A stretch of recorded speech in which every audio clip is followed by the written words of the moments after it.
মদ খাইছি 100 বার, 2 গ্লাস খাইছি মদ। তোরা মদ বাংলা মদ ইংলিশ মদ নাম কি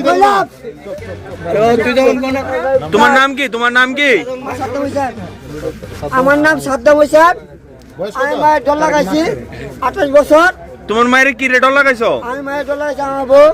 আমি ধমকে দিয়েছি কি বিষয়ে রেডল লাগাইছো? না বিস্কে ডল লাগাইছি না, কইছি চল আমি এক দুজন বিষ খাই নেবো, ঠিক আছে এই কথা কইছি। আমি ঘর ঢুকাইছি না, আমি বাইরে রাখছি।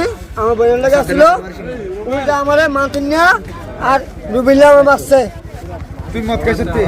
মদ খাইছি 100 বার, 2 গ্লাস খাইছি মদ। আমার গ্যাস হয়েছে না, বুঝলে? তোমার নেশা না হইলে এইভাবে কথা বলবে? কমাবে। আমি মদ 2 গ্লাস খাইছি, একটু কমাতে আমার, বুঝলে? কোন তো?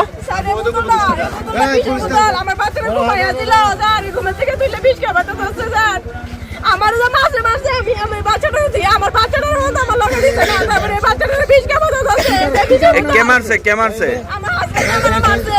আপনার হাজবেন্ডের নাম কি? আমার হাজবেন্ডের খরচ আনছে, একটা খরচ সেদিন রাস্তা করে গেছে, কি কারণে করছে আমার বলে তুই, আমি বলে করছি স্যার অনর্থ কাজা আমার নাম চলে গেল। এটার বিষ খাবে চলে ভালো ডাক্তারের জন্য ভালো ডাক্তার স্যার এটা বিষ খাবার করছে। বাচ্চা 6 বছর 2 বছর। আপনার নাম কি?